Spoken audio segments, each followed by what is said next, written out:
All right. Good morning, everyone. My name is Casey Milberg. I'm the policy director in Mayor Tashara Jones's office. The time is 10:12 a.m. Thank you for anyone watching for bearing with us. We had a little bit of technical difficulties we were working through, but we are very pleased to call to order the first ever meeting of the Long-Term Revenue Advisory Council, organized on behalf of the City of St. Louis, pursuant to Executive Order 80. This is, of course, a public meeting, so we are delighted to welcome any members of the public who have joined us virtually through the live streaming of this meeting through STL TV and the City of St. Louis YouTube channel. And a special thanks to our STL TV staff for facilitating this meeting and making that possible. Our first agenda item is the swearing in of the members of the Long-Term Revenue Advisory Council by City Registrar Amber Boykin-Sims. Registrar Sims, I will turn things over to you. Thank you. Good morning, everyone. I am Amber Boykin-Sims, the City Registrar. You're about to take your official oath of office. What will happen is you will raise your right hand. I will say aye. You will say aye. You will state your name, and then you'll repeat after me. Please raise your right hand. I state your name. Fletcher.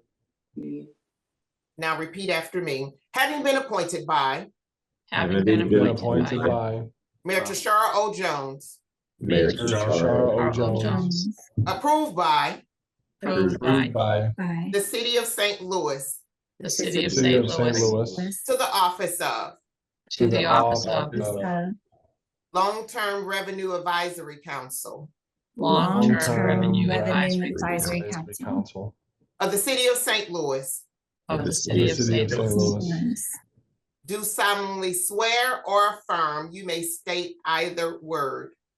do solemnly affirm That I have all the qualifications That I have all the qualifications and am and not subject to not subject to any of the disqualifications any of the disqualifications named in the charter named in the the charter for the office for the office or employment or employment I'm about to assume. I'm about to assume That I will support that I will support the Constitution the Constitution of the United States of the United States and of this state and of this state state and the charter and ordinances and the charter and ordinances of the city. of the city, That I will be that I will be influenced only by influenced only by the consideration of fitness the consideration of business in the appointment, and the appointment, promotion, promotion, demotion, demotion, suspension, suspension, or discharge or discharge of officers of officers or employees. or or employees. That I will not that I will not expend nor authorize expend or authorize Authorize the expenditure of money the the expenditure of money otherwise than I stand for the adequate consideration adequate consideration and consideration efficient service and efficient service to the city, to the the city city and will faithfully discharge and will faithfully discharge the duties of my office the duties duties of of my my office or employment. or employment. employment. You may lower your hands. On behalf of myself and the Honorable Mayor Tashara Jones, we want to thank you for your service to the City of St. Louis. We want to thank you and once again, welcome to the City of St. Louis Long-Term Revenue Advisory Council Board. This completes your swearing in ceremony and oath of office, and have a great day. Thank you. Thank you. Wonderful. Thank you so much, Registrar Sims. And now we will turn to the next order of business, which is the roll call of members. We will start with voting members, then we'll proceed to our two ex officio members. When you hear your name, please respond with either here or present. We'll go ahead in alphabetical order by last name. Lorenzo Boyd, Here. Ryan Coleman, Here. Nancy Cross, Here. Jason Fletcher, Here. Treasurer Adam Lane, Present. Sam Murphy, Here. Linda Wynn, Here. Budget Director Payne, Here. Danielle Scott Parker, Here. Mark Stopp, Present.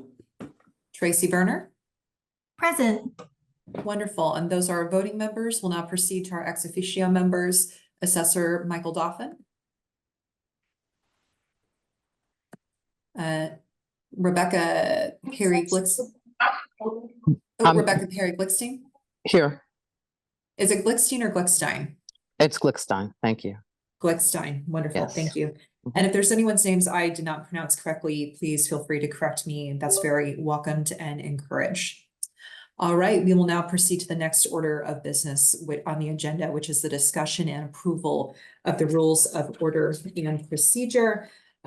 We circulated to the members of this group a 2-page draft rules of order and procedure for review and discussion. These will be posted online for those watching virtually.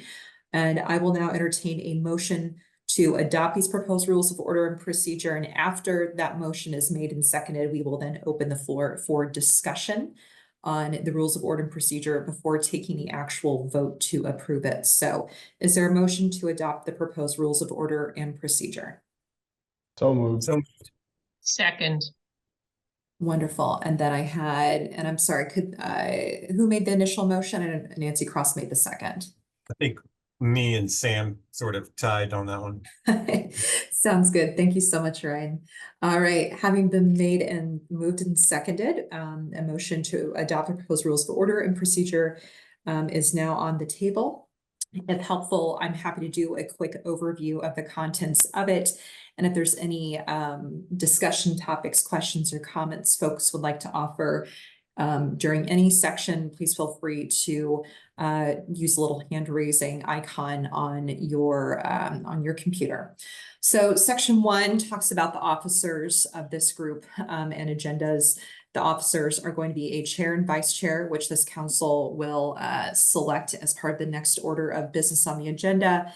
The duties of the chair and vice chair are to coordinate with council staff, that is me, and the council members in preparing agendas and presentations for this group. And then, of course, the chair presides over the meetings of the council and will speak for the council when it's not meeting, and in the chair's absence, the vice chair fulfills those duties. Are there any comments or questions about that? No comments. Great. Section 2 is quorum. A quorum of this council is 6 of the 11 voting council members, so it's a simple majority standard. Okay. The next section is about meetings. The regular meetings of the council can be held in physical locations or virtually as designated by this group. The chair, of course, presides, and in the absence of the chair, it will be the vice chair, or if both are not able to attend, other member of the council can be appointed to preside in their absence. The members shall conduct an orderly proceeding and are guided by Robert's Rules of Order. Special meetings can be requested by at least 6 members to the chair and to be held either in a physical location or virtually. Let's see, they can be requested and voted upon either during regular meetings like this or via email. They're otherwise governed by the same rules and processes as regular meetings are. And then because this is a public governmental body, notice of all meetings will comply with the requirements of Missouri Sunshine Law. Meetings are open to the public, consistent with Missouri Sunshine Law, and also consistent with the city's transparency and government law. That's Ordinance 69707. And meetings will be video recorded as they are being today. Any comments or questions about that? Yeah, Casey, I have a question. Yeah. So I see the meetings, it's the intent for the meetings to be recorded and they're being recorded. And I see that documents and minutes will be posted to the website. Is the intent, or does it need to be spelled out here, that the videos will be posted? I believe that's the default for STL TV. STL TV, can you confirm that quickly if you're able to, that once they're recorded that they are posted and uploaded to the city's YouTube page?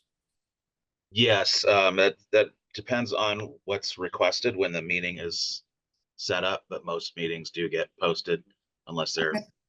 selected to not for some reason, but that's usually internal meetings that are not posted, so Got yeah, it. these are Okay. posted. Wonderful. Thank you. Great, Great, thank thank you. Okay. The next section, council records, minutes will of course be recorded by staff, i.e. me, for the council, and then of course posted on the city's website. They'll reflect what was discussed and actions taken during meetings like votes and motions, any written submissions to the council, such as if somebody provides informational material to consider as part of discussions.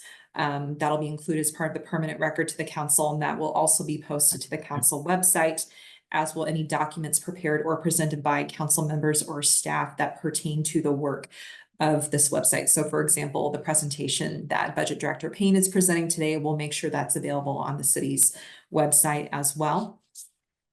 And then again, reiterating that the council records like these are open to the public pursuant to the Sunshine Law and the city's transparency and government laws. Any comments about that? Okay, staff, pretty straightforward. The mayor will designate staff to assist the council, and that's me, policy director for the mayor's office. So for helping coordinate meetings, presentations, taking notes, assisting you all in recruiting speakers, and then preparing, the written report of recommendations, and anything that really falls into that category. I will be assisting you all with facilitating that.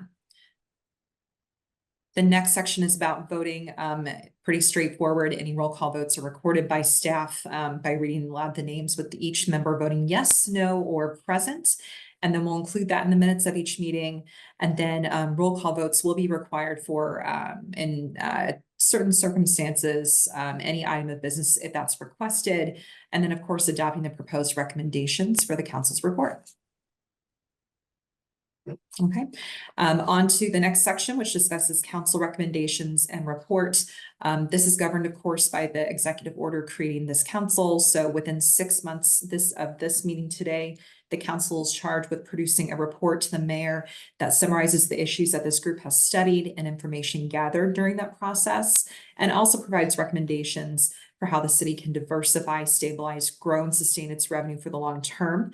Also that those strategies will not disproportionately burden residents with lower incomes.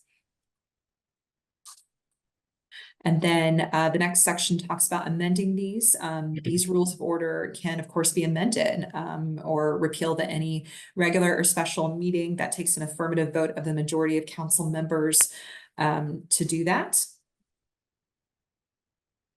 Okay, and then the final section is conclusion of work, which is also governed by the executive order. Once the report of recommendations is issued to the mayor, then this group dissolves. Okay, any other questions, comments, or discussion on this? Seeing none, is there a motion to, let's put the motion to the vote. The motion's on the floor. All in favor of adopting the proposed rules of order and procedure, please signify by saying aye. Aye. Aye. Okay, all opposed, please say no.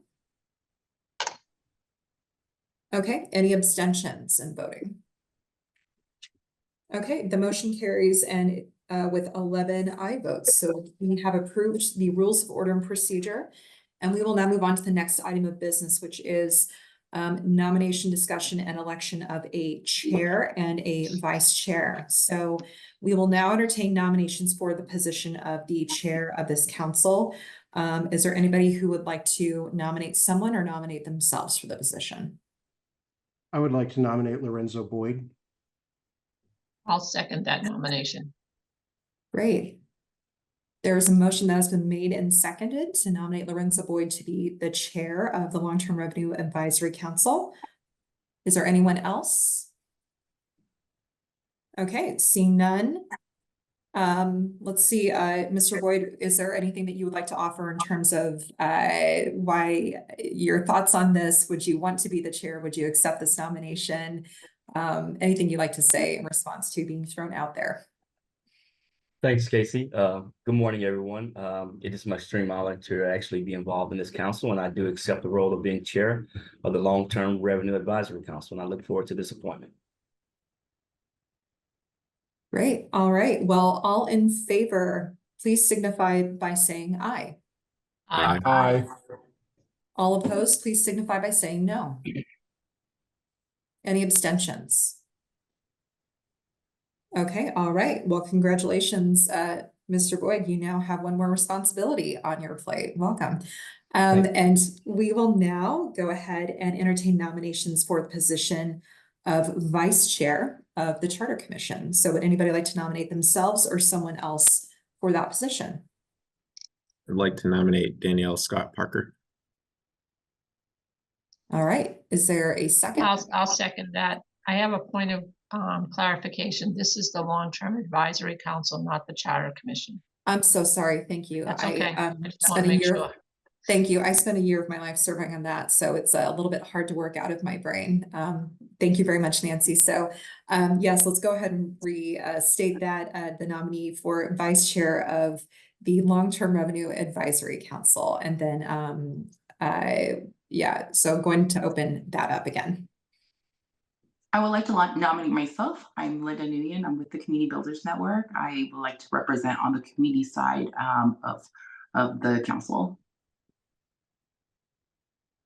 I that nomination. Got it. Okay. Casey, Okay. Since you made the correction, do I have to renew my nomination or no? Yes, procedurally, yes. Okay, so I would like to renew my nomination as well. Second. Got it. And Paul seconds. And then, okay, well, we'll go ahead and allow for a little bit of discussion. So we'll start with Danielle Scott. And let's see, we'll start with Danielle and then we'll go ahead and open up to Linda. So if you both would like to just talk a little bit about why you'd be interested in serving this role. So we'll start with Danielle and then Linda, we'll go ahead and pivot it over to you. Sure. Good morning, everyone. My name is Danielle Scott Parker. I'm a director at PFM.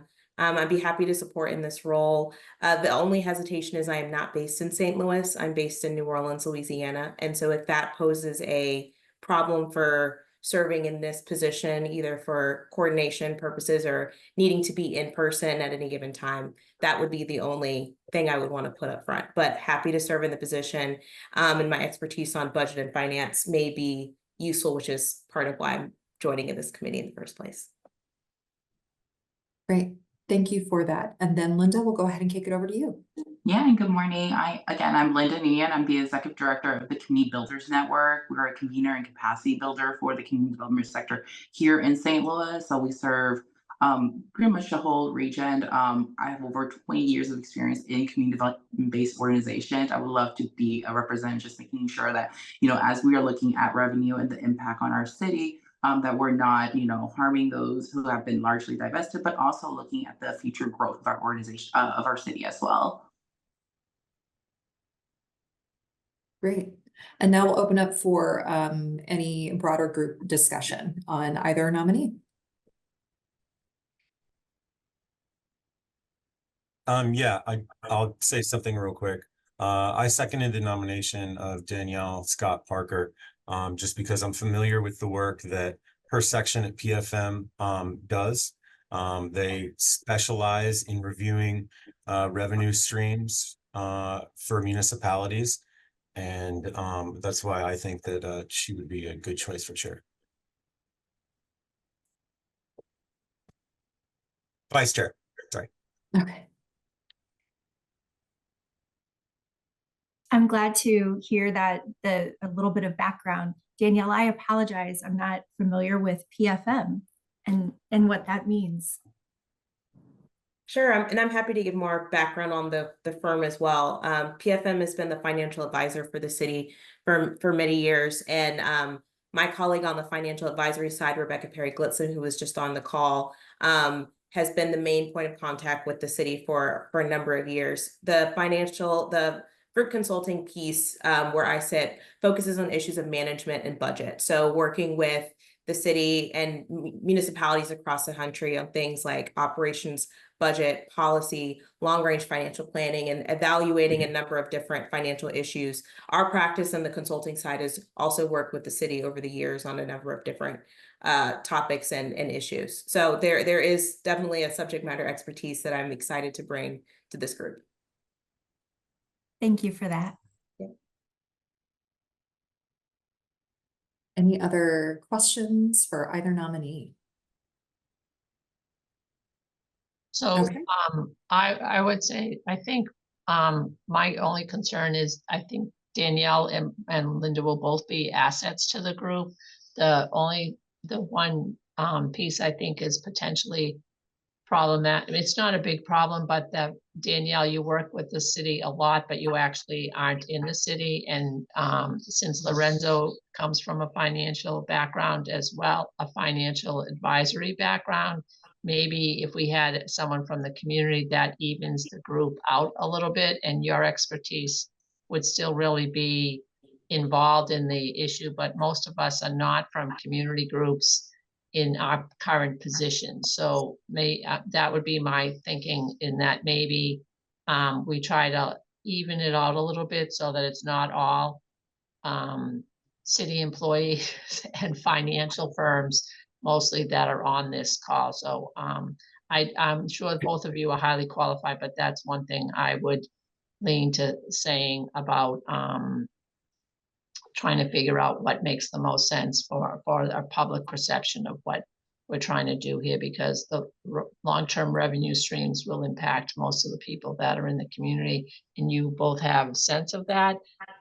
One coming from a firm perspective and one coming from a community perspective. And I'm open to both of you correcting me if I'm wrong, because I might be making some jumps on assumptions. I work with BFM through the comptroller's office on occasion on different projects, but that's my only concern about what the group would look like. So. Okay, any other thoughts? Okay, so since we have multiple candidates, the way voting proceeds is we'll do the roll call of voting members, again, alphabetical order. When your name is called, you indicate the candidate for which you wish to cast your vote, or if you wish to abstain, you will say abstain. So is everybody clear on that? You will either say the candidate that you wish to cast your vote for, or you will abstain. Okay. All right, well, we will go ahead and proceed in alphabetical order. Chair Boyd. Abstain. Abstain, okay. Ryan Coleman. Ms. Scott Parker. Okay. Nancy Cross. Linda. Jason Fletcher.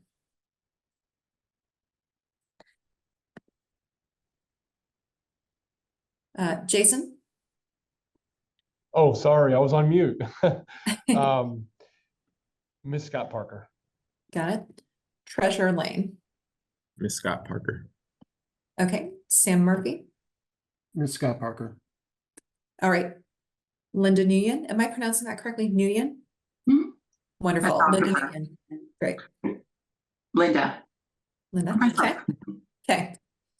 Okay. Paul Payne. Danielle Scott Parker. Okay. Danielle Scott Parker. I'll vote for Linda. All right. Mark Stoff. I'll vote for Linda. All right. And Tracy Berner.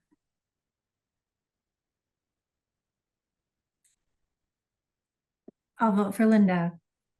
Linda. Okay. So we have 1, 2, 3, 4, 5 votes for Danielle Scott Parker. And then we have 1, 2, 3, 4, 5 votes for Linda.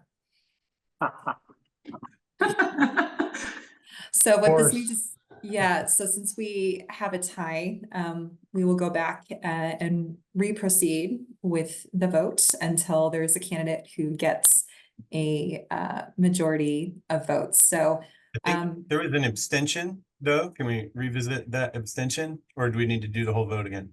it would need to be procedurally gotcha. done as a whole vote because the choice of that member was to do an abstention. Gotcha. So yes, so prior to reopening that vote, want to open up for any additional comments or questions anybody would like to make. I do have one. I observed Miss Danielle Scott Parker voting for Miss Linda, and that swayed me in that direction. I don't know if Danielle, were you moved by Nancy's observation, just in regards to the perception of the community and representation here? Was that why you voted that way? Partially, I think I very much see myself as being an asset to the committee and to the council, and will be able to provide that same level of support and insight and guidance, whether I'm the vice chair or just a member of the council. And again, do think about and somewhat cautious of the fact that because I'm not based in St. Louis and not a resident, that want to make sure that all of the recommendations and the work that comes out of this council are viewed and accepted and sort of, taken into the full account and really loved and taken on by the community in that way. So that is my main hesitation. The other hat I play at PFM is I co-lead our Center for Budget Equity and Innovation, and I do think there's a power in community voice, particularly in these spaces. So I'm happy, like I said, if the council would like me to be the vice chair, and if that's the vote, I will absolutely take on the position with not a problem, but will also support very much so Miss Linda taking the role as the community voice and someone who's local. Yeah, very, very insightful of you. Yeah. Any other comments? Ms. Scott Parker, would you prefer that I withdraw the nomination, or I don't know if we'll get to another 5-5, but and I'm not trying to influence the vote in any way, but if you feel that way, we could execute a little bit more efficiently if that's the case. And Casey, if it makes sense, I'll withdraw my abstention. The only reason I abstained from the original vote was because I have worked extensively with PFM in the past. Some of my work as an investment banker with PFM and the city of St. Louis.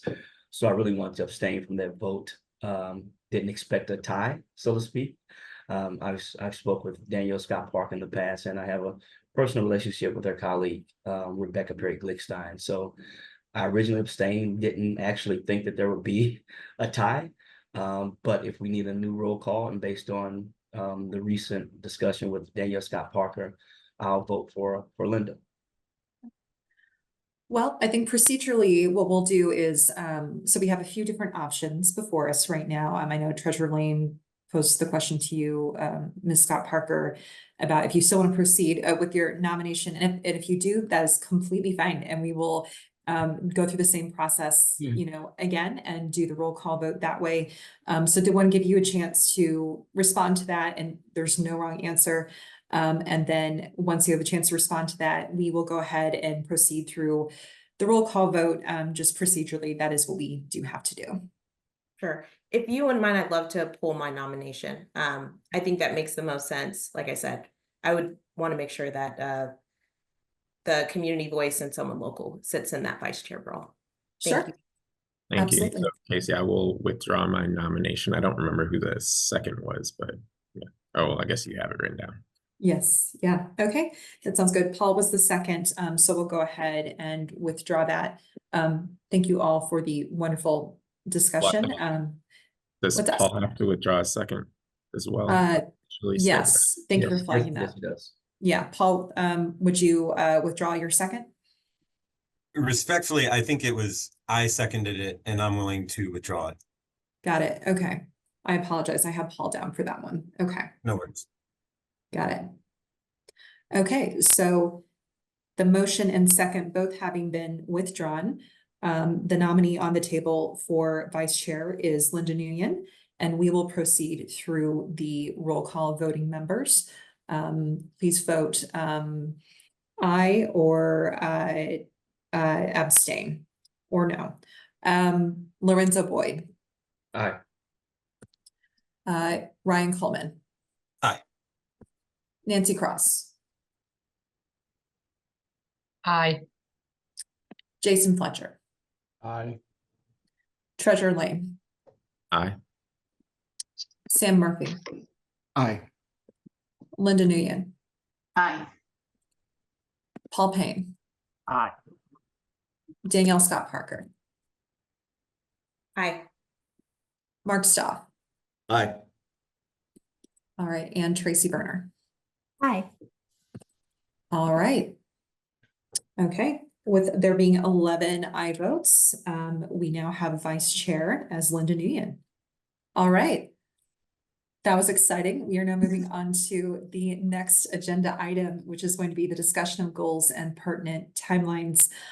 This is something we have as the chair now also putting their hat on and participating in. I will start things off by just doing a quick reminder of what is required under Executive Order 80, which sets forth the broad goals for this council as recommending strategies for long-term diversification, stability, growth, and sustainability of the revenue of the city of St. Louis, and supporting the development and growth in the city, and making sure that any strategies this group identifies and develops are not disproportionately burdening residents with lower incomes.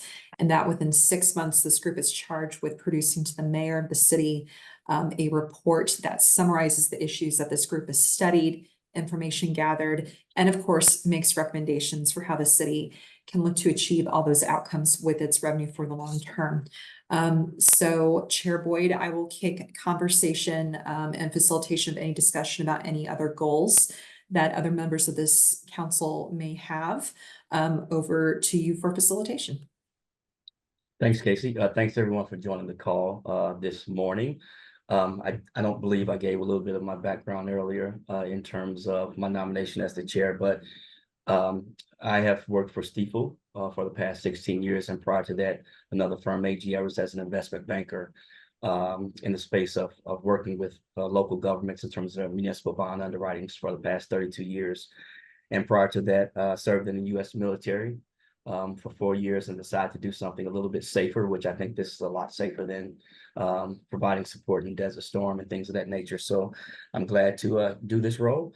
I think in terms of, as you mentioned, Casey, in terms of Executive Order number 80, the mayor wanted to put forth a long-term revenue advisory council to look at, options to actually increase revenue in the city of St. Louis, and being a person that grew up in the city of St. Louis and being actually working in the city of St. Louis, I want to make sure that our city has a long-term sustainability, and then also able to diversify its revenue stream so that it can grow in the future. So I think in terms of you putting forth the timeline, which I was glad that you put together that timeline in terms of what we expect as a group and what we expect to discuss.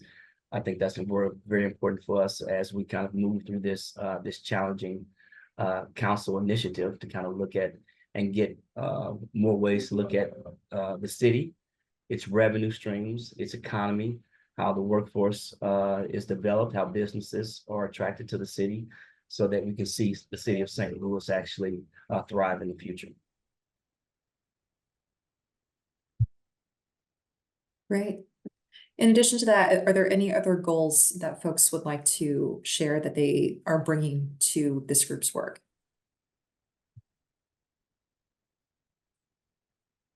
Okay, all right.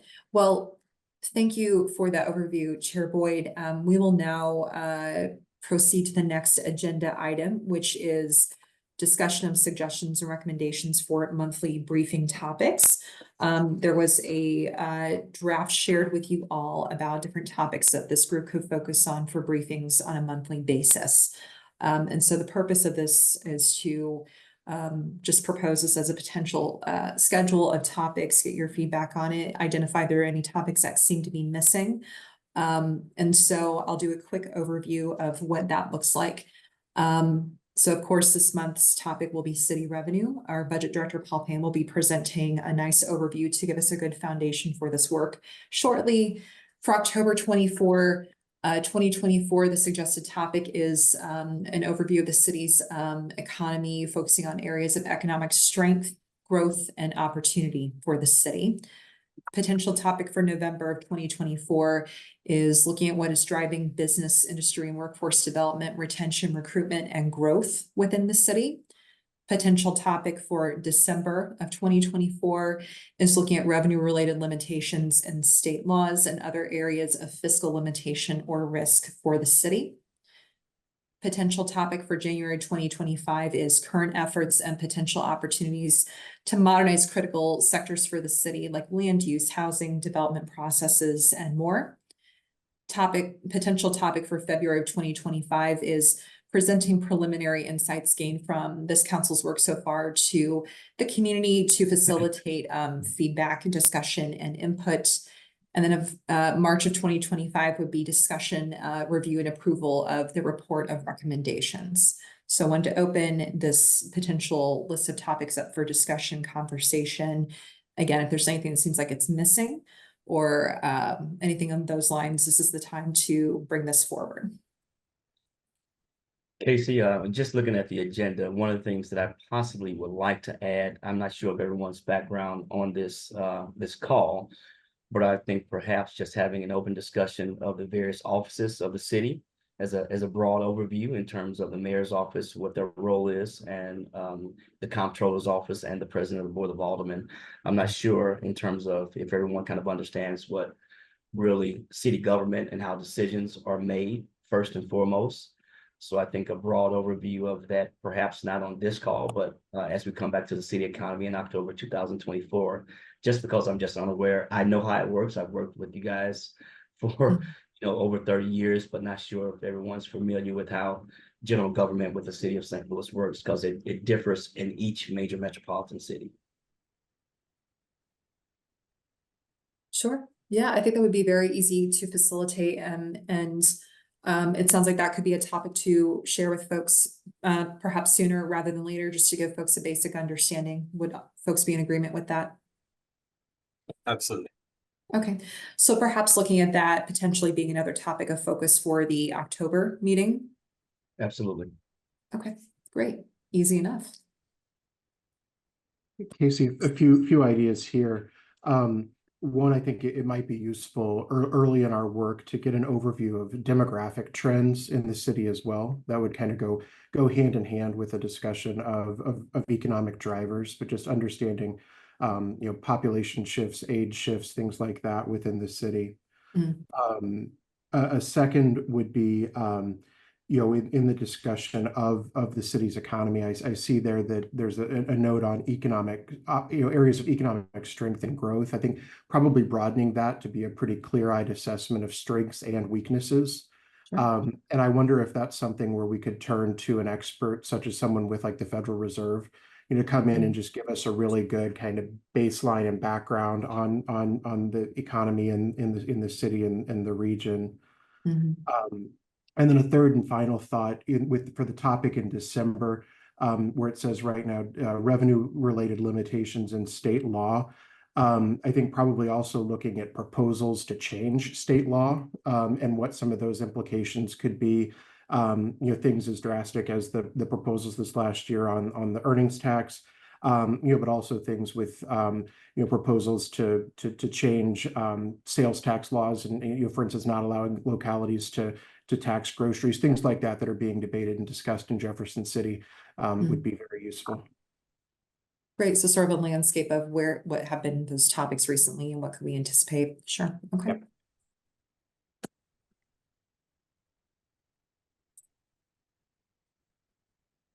Any other thoughts anybody wants to bring forward on this? And Casey, I'm not sure if there's an opportunity, just looking at the timeline and this, we may not have, time to address this, but as we kind of look at, trends in terms of identifying opportunities for revenue growth in the city, is it possible to bring in someone, and maybe PFM has this focus, I know they do a lot of work around the country, just look at what other cities are doing in terms of diversifying their revenue streams and things of that nature. Maybe we can't do some of those things because of our limitations in the state of Missouri, but just kind of looking for key ideas that other cities have taken on to perhaps increase their revenue and attract workforces or companies to the city. So I think if we could have someone kind of have a brief discussion along those lines, I think that would be great because maybe there's some ideas there. And, you know, a lot of times people piggyback on other opportunities and other things that other cities are doing. I think that's an opportunity for us to kind of look at those ideas. Absolutely. Yeah, I think that's it's a good suggestion. And as a reminder too, this group has the ability to also designate special meetings. If, 1 month seems like it's getting loaded up a little bit, that's fine. There can always be a separate meeting, to accommodate if there's, a particular speaker topic that maybe doesn't fit within the time frame, of, one meeting or another. So re-upping that, but yeah, certainly we'll add that to the list of topics. And let's see who had their hand up. Danielle, I think I saw yours first, and then Nancy will go to you. Sure. I was just gonna offer that I'm happy to support in providing at least some thoughts around best practices and best and promising practices, both across the state and what we're seeing across the country on some of the different revenue options. Was also thinking, as we think about revenues coming in, if there are any, and this may be from the city's economic development folks, and if there are any major either newer projects that are in progress that can be discussed, whether it's new events, major businesses that are coming in that also would have an impact on the existing revenue stream coming in, either from sales tax or other taxing streams. That would be helpful to know for this committee. Sure thing. All right, and then Nancy will go over to you. So I was gonna echo what Lorenzo was saying and let people know, if they don't, that the city belongs to some national organizations that are looking at cities across the country that are like our size and population growth too, to figure out where you go in the next 5 or 10 years. And many staff people have been involved. So that's a resource that's available to us. Also, it's the U.S. Conference of Mayors, it's the African American Mayors Association, and it's the NILC, which I forget what that stands for, but all of those groups in Bloomberg have been very helpful in providing us with data, along with what Danielle's saying. And then on top of what Danielle is saying, I would add that when you have all these projects coming in, we also need to look at their tax-based initiative. They may not all be taxes coming into the city automatically. It may be a period of time as to when we actually see revenue from that, and how that's all working as well with TIF money and different types of money and tax breaks to bring companies in, how that's going to impact us going down the line as well. Great, absolutely. Thank you for that. Let's see, I think I saw Ryan's hand up next, and then Treasurer Lane will go over to you. Ryan? Sure, thanks. Also on Lorenzo's comment, I just thought timing wise that if we're going to look at what other cities and states might be doing in this regard, that for it to follow our session where we learn what our limitations are might be good. So we aren't seeing lots of great ideas from around the country and thinking that we might be able to do them. And I'm sure whoever prepared those would be mindful of that. But anyway, just timing wise, I think it'd be best to have that after that discussion. Thank you. Great, thank you for sharing that. And that would be, more after, so that revenue limitations, risks, whatnot, that's tentatively planned for December. So that would mean looking more January, start of the year conversation for that. Yeah. Yeah. Okay. That was my suggestion. Great. Thank you. Okay. All right, Treasurer Lane. Thanks, Casey. I just want to say, I know since one of the goals or a major goal of this group is to make sure that, yes, we increase revenue, look for opportunities to increase revenue, but don't adversely impact already marginalized communities. So my recommendation would be for us to either start developing or think about developing some sort of decision matrix or scorecard for suggestions and things that we do. I don't want to get into a place where, it's like, oh, that sounds like a decision, makes money. And then it's like, but there's this, and then there's that. And then it's just like, is it a good decision or is it not a good decision? But if we're able to somewhat objectively look at where all the, what are the equity indicators, what are the effects, the economic effects, but also, what are the potential revenue generators? We can be able to look at all of these factors in a way that allows us to make the best decision possible. And best decisions possible, I'll say. Treasurer Lane, are you volunteering yourself to help take on that task? I've made scorecards before, so yeah, I love a rubric. I can also. I've already started listing them out. So I'm sorry. I said I'm also happy to work with Treasurer Lane on thinking about the equity impacts, particularly on revenue, making sure that there's not anything that's overly regressive or that's going to have above and beyond negative impacts on marginal communities or communities that you already are overburdened from a tax burden perspective. And that's another analysis that may be helpful as evaluating as we're thinking about revenues, what the tax burden, the city may already have this, but the tax burden of the typical resident is, so that we can sort of be mindful of that at the front end. That's great. I'll connect with you both and get a separate email chain going. We can for sure start working on facilitating that. And if there's anyone else in this group who wants to join in that effort, either feel free to say so now or send me an email and we'll make sure that you're part of that conversation too. I would love to be part of that process. Myself as well, Casey. Great. And myself as well. Great.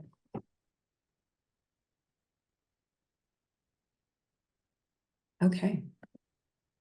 All right. Any other thoughts? And of course, this can evolve and become subject to change as conversations happen, as additional thoughts occur to this group. So just know that this is not the final, say on this, but this is a really good feedback session on this. And what I will do is I will go ahead and update this draft and then share an updated version of that with you all that reflects the conversations today. And we can use that as the new model going forward. And for those watching at home, this will also be posted online as well.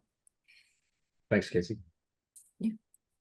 All right. Well, we are then on to the next item of business, which is a presentation by our City Budget Director, Paul Payne, on city revenue. So Director Payne, thank you so much for being willing to help kick us off and give us a good foundational understanding of city revenue. And I will turn things over to you. Okay, great. Good morning, everyone, and thank you, Casey. I have put together a presentation I'm going to share here, and let me see. Find it on my screen.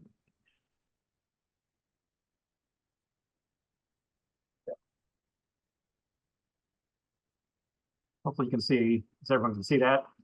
Great. Yes. Great. Yeah, and it's interesting listening to this. Sometimes you're so close to these revenue issues that you can't see the forest for the trees. And so what I try to take a step back and provide some historical perspective to many of the things that we've been discussing so far. And hopefully this just provides some context for many of the issues we're going to be looking at over the next few weeks. So diving right in, this first graph is an illustration of what our general fund revenues and expenditures have been going back to fiscal 2008.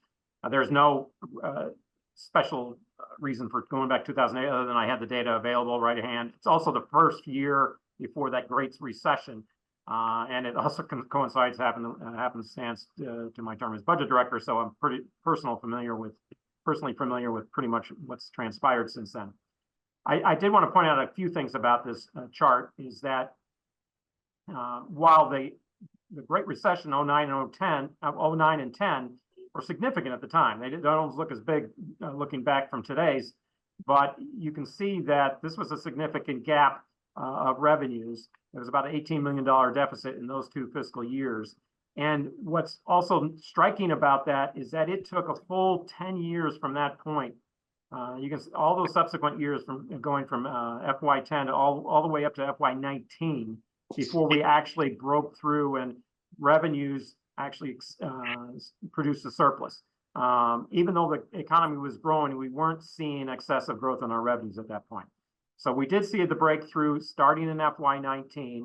And of course, and this was pre-pandemic. And of course, what happened the very next year, the pandemic hit. So what we did budgetarily is we took the necessary steps as we do to make sure that we don't go deficit.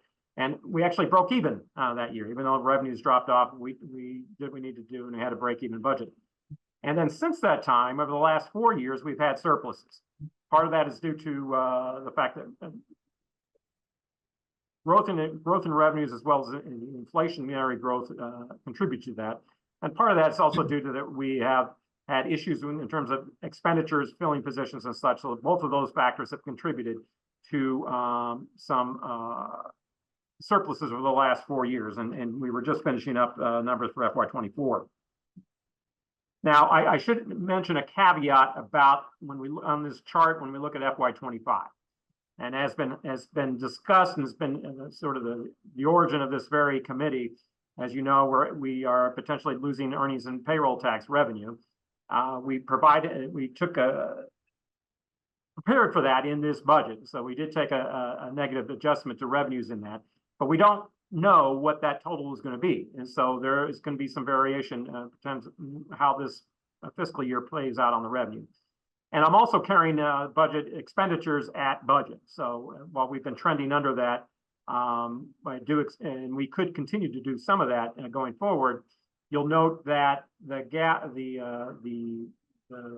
surplus we had this past year is shrinking. And so it is beginning to narrow, and I would expect that to continue. And this also going forward, I do not built in anything with a recession at all. So that's something we also have to keep an eye on. In case this just assumes a straightforward revenues growing at about 2% per year and expenditures slightly higher than that with pensions and health insurance and things like that contributing to that rate of growth in that area. So what we're trying to avoid is this gap going forward. And so in terms of getting our revenue to grow such that it doesn't produce that gap.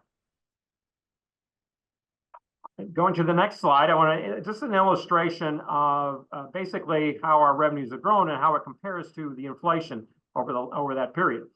FY08, we had revenues, general fund revenue, 435.4 million, and last year it was we came in at 581.5. But if you adjust for the growth in CPI over that time, your purchasing power is just slightly under $400 million. So you can see that our revenue base, while growing, is not keeping up with inflation. And when you look at the details of that, and this will go and highlighted in the next slide, you can see that I tried to divvy up the difference between where our tax revenues are and what they're doing versus some of the other revenues we do. So the tax revenues would be the earnings tax, the payroll tax, the sales tax, and such, while the other revenues could be service fees or anything that's a fixed fee and that contribute to our revenues but aren't necessarily adjusted. And you can see what that does to our revenue base. So while you have growth in our tax revenues, you still have somewhere along the lines of 20% of our revenue that is languishing and not growing. And so what that does overall is that even though you might see growth in our revenue of 4% a year or 3% a year, if 20% of it is not growing or is lagging, that's going to drag down your overall growth, and thus our revenues will not keep up. And I think when we start identifying and get into the details of what are the components of our revenue, I think there's something to be looked at in many of these fee revenues and other revenues that don't get adjusted for inflation over time. So how have we dealt with this difference in growth over time versus the increasing cost of inflation over time? Well, we have adapted utilizing some increases in some special fund taxes, which do not go to general revenue, but they provide sources of funds for initiatives that would not be funded under general revenue because we don't have the funds for that, and also supplement general revenue for over and above what we would normally consider general revenue expenditures. So in 2000, obviously, looking through this list, you had the 110-cent Metro Park sales tax. In 2001, we introduced the local use tax, which has gone through a number of iterations, has actually grown and helped offset some of our either decline or lackluster increase in sales taxes. The local use taxes contributed to increases there. The graduated business license tax in 2006 was increased, but that increase was allocated to the Public Safety Trust Fund. By the way, I would, in passing, want to identify the graduated business license tax.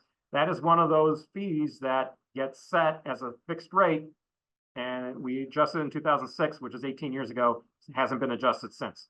So it's one of those things where over time it just goes, the purchasing power produced by that source of revenue goes down.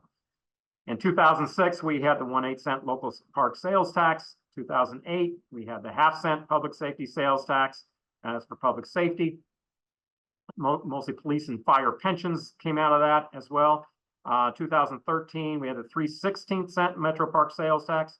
Now, while a portion of those Metro Park sales tax went to the Metro Parks, we also retained, I believe it was 50% of the 1/10 and 40% of the 3/16 cent for capital improvements to our parks in the city. So that helped alleviate the need for finding additional revenues for those needs. And then, of course, in 2017, we had 2 sales taxes. One was the 1/2 cent economic development sales tax, and then the other was a secondary 1/2 cent public safety sales tax, which also increased as these sales taxes go up. The local use tax also goes up. And so those have all contributed to either to increases in special fund categories that have helped offset some of the items that we could not afford to do through the general revenue. So when you look at the general fund revenue, and I'm using FY23's revenue because at the time when I was doing this, we were still finalizing the FY24. And so I've got this as FY23. And again, this is all on cash basis. You look at this chart and you say, yes, the earnings and payroll taxes by far are the largest source of revenue to general revenue. And we can, as our meetings proceed, we can do a deep dive into any one of these categories, and I have that, and we can look at each one of them. But what's important to note is that, so when you look at this chart, you say, okay, what about these other categories? Are these right for potential increases? Well, when you're talking about the general revenue, that may be true, but the city has all these other special fund revenue. So I wanted to go beyond that and wanted to look at what is the city government as a whole, what does that revenue picture look like? So I go to the second slide, and what the second slide indicates, these are all governmental funds. And so this would be general revenue plus all those special funds, including grants and such. And then looking at the city government as a whole, what does the revenue picture look like?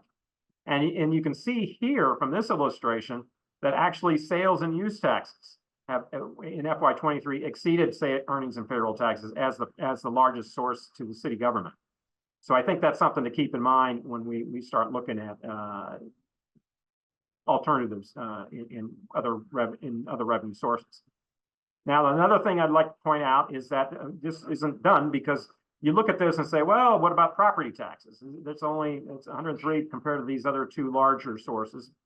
Well, actually, and for those who are not familiar with city revenues, the city itself only receives 20% of the property taxes generated in the city. There are other non-city government entities that are allocated a portion of a larger portion of the property tax. And the largest of that would be the public schools.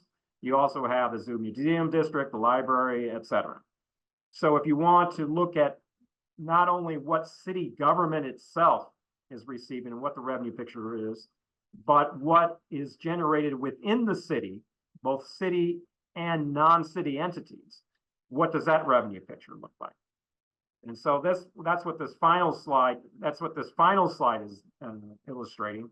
Basically, I took what our revenues were and the reports by the city collector of revenue and the license collector of what they distribute to the other entities and added that in. And then you can see from looking as a city as a whole, by far the largest source of revenue in the city are the property taxes at $520.3 million in FY23. And then, of course, then you have the sales and use taxes as being the third source, and then earnings and payroll taxes being third source. And you have all these other sources that we can do a deep dive in as we proceed with looking at alternatives, and we can evaluate those as we go forward. This is just a pie chart illustrating what I just basically described in the bar charts. You can see the general revenue, the largest source being the earnings and payroll tax. When you talk about all governmental all for the city, the sales and use taxes is the largest source. And then, but all city government fund revenues and non-city entities, you can see the property taxes is the largest source of revenue. Now, in terms of revenue structure, obviously we want a revenue structure that's maintain a diverse base that grows with the economy at a rate sufficient to maintain city services. And what would that look like? I've got some desirable characteristics.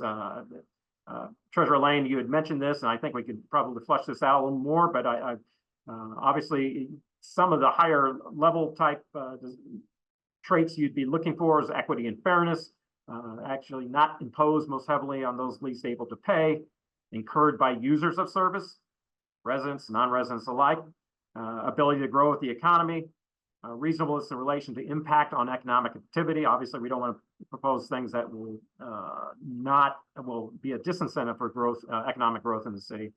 And then, of course, there's always ease of enforcement and collection, the ability to actually collect the revenues that we're targeting. And then also, we want to be able to recognize that the city itself, while it has limited population and limited footprint, it is the home of many of the sports and cultural venues and centers that provide much of the quality of life of the region as a whole. That includes all the sports venues, the Busch Stadium, Dome, and such. Art to the Riverfront, Forest Park, the Zoo, Art Museum, History Museum, Grand Center, and Art Convention Center. So all of those things which contribute to the St. Louis region as a whole are also impacted by whatever we do, and we need to be from a revenue standpoint and be able to capture that revenue that's generated at those facilities. And finally, this is just some addenda background I wanted to include. I pulled from this is straight from our budget document. I include some write-ups on each of the major sources of revenue. So you can find this in our already posted online. I wanted to put this as an addenda to just some background information on major sources of revenue. So I've got the earnings tax, payroll expense tax, sales tax, property taxes, our franchise utility taxes, local use tax, restaurant, and hotel. And this is, you can read through that. I'm not going to go through this meeting today, but I just wanted to illustrate that we got some background information on that and a lot of historical collection information on that we could share as we go forward. A couple of things I did want to point out. Again, when we talk about taxes and revenues in the city, we want to be also aware that, for instance, when I mentioned over other entities, for instance, on the hotel tax, this references our 3.5% tax that's levied that the city receives. But we also need to be aware that there's a 3.75% gross receipts tax that is also imposed by the city and county, which goes to the Regional Arts Commission and the CVC for funding prevention-related activities. So when we talk about each one of these sources, there may be some that do not come to the city proper, but go to other entities. So we need to be aware of that. And that's all I had today. So again, I'm sure we can do a lot of deep diving in any of these revenue sources. I've got a lot of history that we can discuss, and I'll just leave it at that for our first meeting. Well, thank you very much, Director Payne. That was extremely insightful. I'm going to open it up to members of the council to see if they have any questions or if anybody would like to request a deeper dive on any of these topics. A couple of quick questions, Casey and Paul. Thanks for that presentation. And you may have talked about this in your presentation. I may have missed it, but I saw that there was on one of the earlier slides, there was growth in revenue in 2021 to 2023. Was any of that associated?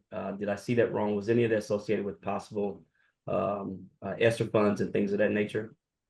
I'm sorry, is this the correct slide you're referring to? Yes. Okay, and Yep. your question was whether, In general fund revenues, I see that there was a slight increase or a big increase in revenue that was coming in. Looks like from fiscal year 2021 to 2023, looks like. Was that Yes. associated with ESSER funds or any other? oh, thing I see. No, these were, if the questions, these are just general revenues. We did not pull anything from ARPA or anything. There was no, when we went through this whole process, budgeting over the last few years, and as you know, ARPA has been allocated to special initiatives. Initially, we thought we were going to use that to bridge the budget gap, but that did not get pulled into any of these numbers. So this is just general revenue. Okay. And Great, then, and then, oh, and sorry, then go ahead. one other question. There was another slide. I think it was the next slide after this. If you could, sorry, one more slide, perhaps. The other revenue. You know, I know that's only represents, looks like about 20% of the entire revenue source. What are those sources of the other revenue? What's in that number? Yeah, you have a lot of departmental fee revenue, building division permit fees. You've got, like I mentioned on one of those slides, graduated business license tax. It's a fixed fee. You've got all the departmental fees that are charged for services. We'd like to, I mean, you'd like to be able to adjust those over time to account for costs, but it doesn't always do that. Anything that's a fixed fee amount that doesn't necessarily grow each year, you'd have to have more volume as opposed to the rate itself. And so I think, and again, it's funny because I did have the illustration with with the more detail on it, but it was too busy for the page, so you wouldn't be able to read it. But I do have all that, so we can definitely get into that by minutia, if you like, by each line item. But that's what but we've seen that, and I think it is going to be something to look at because it is, as I mentioned, a drag on the overall growth. Mm-hmm. And just one more comment. I was quite surprised at the slide that you put forth that showed that the property tax was actually third in terms of revenue coming into the city. So they just kind of piqued my interest, I'll just say. I thought that would have been probably, I think it was back probably one page, going off memory. Which one were you referring to? Yeah, the previous, the one where I think property tax was number 3 in terms of the revenue coming into the city. I think it was. Oh yeah, you're talking. Yeah, that's this one right here. No, the other one. Oh, to the city. Oh, you mean into the city proper? Yeah, exactly. Okay. Right. Right. Yeah, it's often people are surprised when because property taxes, if your citizens look at that and say that's probably the largest thing tax they pay in the city is the property tax, and it's not necessarily well understood that the city itself only gets about 20% of that. Right. So and so that's what this is illustrating. Okay. Yeah. It just kind of shocked me. Yeah. And are you emailing this presentation to this working group, or is this something that we have access to just to? I'll post it and I'll send it to Casey as a PDF. So you can post it as well. Okay, great. Thanks. That was it for me. Great. Thanks so much. And then Danielle, I believe that you were next up. Awesome. Thank you, Director Payne. I'm curious for this group, are there any, particularly on the tax side, any revenue streams that are capped either by their rate, by ordinance, by statute from the state where the city is already at or close to the cap on what you can impose on those particular taxes? Sometimes you see it around sales, sometimes it's on, other pieces, but I'm curious on if we're already at the bandwidth or the city is already at the full threshold of certain revenue streams. Yes, on the particularly on the property tax, there's a certain limit on that for particular purposes, and that's adjusted each year. Only with we're only allowed to capture inflation and such, and new construction. But other than that, you're capped there. The sales tax rate, there may be some out there, capacity out there, but that is you need to reference state statutes. We can do that, showing which ones are still available to do that. We haven't done that recently simply because sales tax is one of those where we have gone up pretty high on that in recent years. I'm trying to think others. Obviously, the earnings tax, we've got that limit there. Now, when it comes to service fee revenue, as you know, under the Hancock provision of the Missouri State Constitution, you are allowed to charge for up to the cost of that service. So obviously you can't charge more than what the service costs. But I don't believe at this moment, the biggest one that I think about would be like refuse, where we do have a refuse fee. It's not coming close to covering the cost of the refuse service. So those are the type of things, but you're right. We need to keep an eye on those. So both in identifying what our capacity is under individual ones, as well as when it comes to service fee revenue, you can't exceed that which is allowed under Hancock. Thank you. Great. Ryan, I think you were next and we'll go to Linda. Sure, thanks. Yeah, I sort of just wanted to, well, now I guess I'll add to what Paul said about the limits on property tax. I mean, it's really to say we're up against the ceiling is, yeah, I mean, it's last I checked, I think maybe 6 months ago or so, we were within only 2 cents of per $100 of assessed value. So there's not much there. And on sales tax, I think most of us understand that a sales tax, well, they've already gotten pretty high in the city. Sales taxes tend to inherently be regressive. So I don't want to disqualify sort of any ideas right out of the gate, but I'm not sure how you raise sales taxes not disproportionately affecting lower income households. And I think I had another point, but yeah, I'll just stop at that. Thank you. Great, thanks for that. And then Linda, we'll go to you.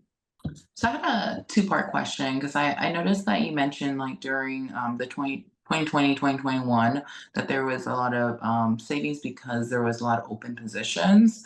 I'm curious to like at this moment, like what are the open positions that are still left? And then also there was a slide that you mentioned in terms of future funds and how the ease of enforcement, right? And I know like, for example, like the assessor's office has been really good at getting like things online. I'm just curious as to like, you know, in terms of citations and fees, are there things out there that are still pending and not collected from the city that we need to work on, like the ease of enforcement, right? Or just collecting of those fees outside the property tax. You know, I'm just thinking about, you know, building citations, things like that. Is that under consideration at this time? I think on the top of my head, that would be significant enough to move the needle in terms of enforcement. I know that the collector of revenue has their various options enforcing collections on property tax, obviously, which they enforce. And then we've got different abilities to collect, for instance, weed bills and things like that on derelict buildings and such. I'm not aware of that being, well, obviously that's things you want to pursue. I'm not aware of that being anything of a significant amount that you would be able to drive it. But absolutely, you'd want to be able to ensure that your enforcement, as a matter of fact, that's one of the considerations when we talk, as I highlighted, your ability to enforce and administer and collect what we're actually talking about is an important consideration. So that's a good point. Nancy, I know you had your hand up, I think, to share some insight. So go ahead. Right. So in following up, I think some of it depends on what we view as the term significant, because what the average resident would think is significant isn't going to help us with the huge changes in our revenue. However, we are collecting, as Paul has mentioned, for a lot of things that had not necessarily been collected on vacant buildings, vacant lots, anything the city does, that there's an ordinance that allows us to charge the owner. We are going back and going through and taking them to court. Illegal dumpers are being prosecuted wherever we can. Doesn't bring in huge revenue, but it does help in the long run.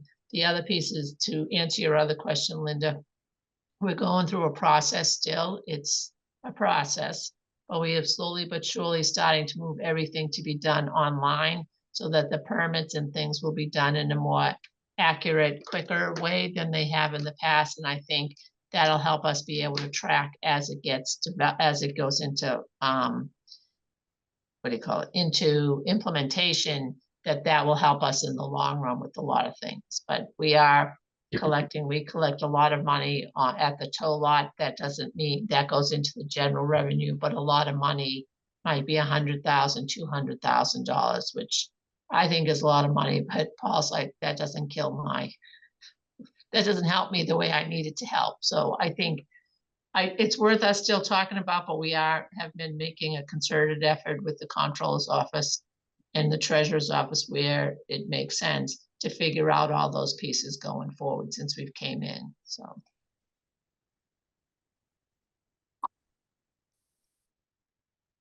Okay. Sam, I think you were next up in terms of having hand up. Yeah, Paul, thank you very much for this presentation. It was super helpful. Where you mentioned that where you showed the surplus from 20 through 23, there were a number of vacant headcount that contributed to that surplus. As you look forward with the forecast there, how did you account for service levels? Did you assume that those vacancies remain, or does your forecast take into account that some of those positions would be filled again eventually? Kind of how are you thinking about that? Yeah, I as I mentioned, it's something to highlight, but I have not made an assumption on that. But basically what I've done is progressed out from this year's budget going forward and what the trend would be,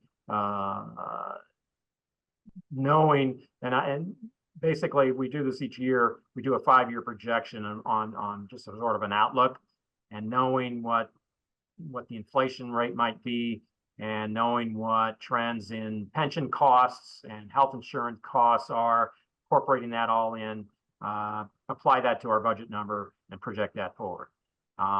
Same thing with the revenues. We know what the general trend has been historically. We try to apply those long-term trends on the revenue side and then apply that going forward. And typically it produces a gap, which is unsurprisingly, because as I mentioned in the subsequent graph, you can see that we don't typically keep up with inflation. Yeah. Now, yes, I think there's a possibility that if you don't expend your total budget, you can still have you underspend your budget, and you can still have a surplus going forward, or maybe reduce the potential of a deficit going forward. That is possible.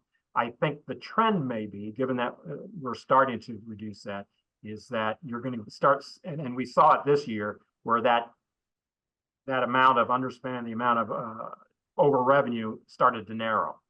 And I think that is probably likely to continue. Now, will it be gone by next year? I don't know, but I think it's something that you have to prepare for, and so, but it is something to consider.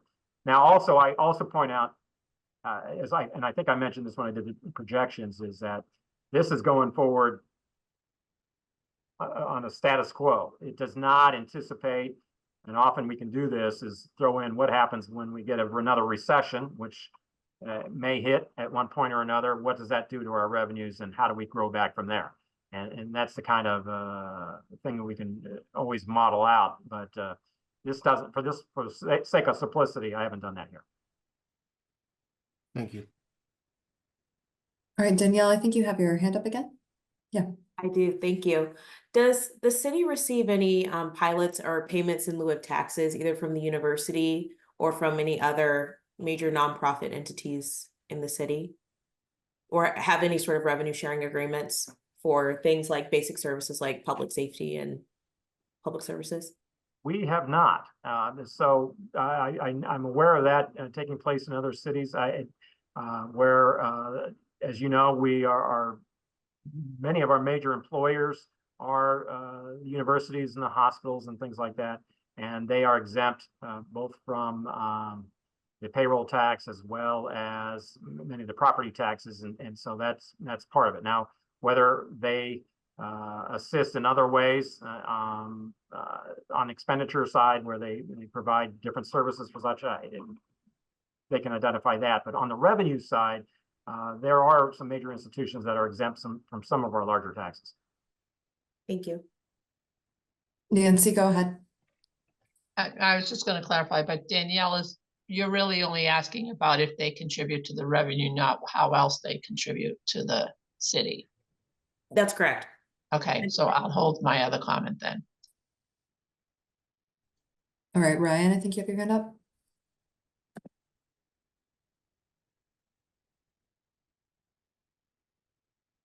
You're on You're on mute, mute, Ryan. Ryan. Okay, so before I say this, I want to start with that we have some really great nonprofits, some large nonprofits in our community that are doing really good work and benefit the community in a number of ways. But I want to point out that in addition to the property taxes, Missouri is fairly unique in that all nonprofits are exempt from all sales taxes. I think that, I think if it's an exemption for all nonprofits of all sales taxes, there are less than a half dozen states that do it like that. So not sure what, I just wanted to make that point, I guess, for informational purposes. So even as we see the increase in sales taxes, the purchases of the large nonprofits are not part of that.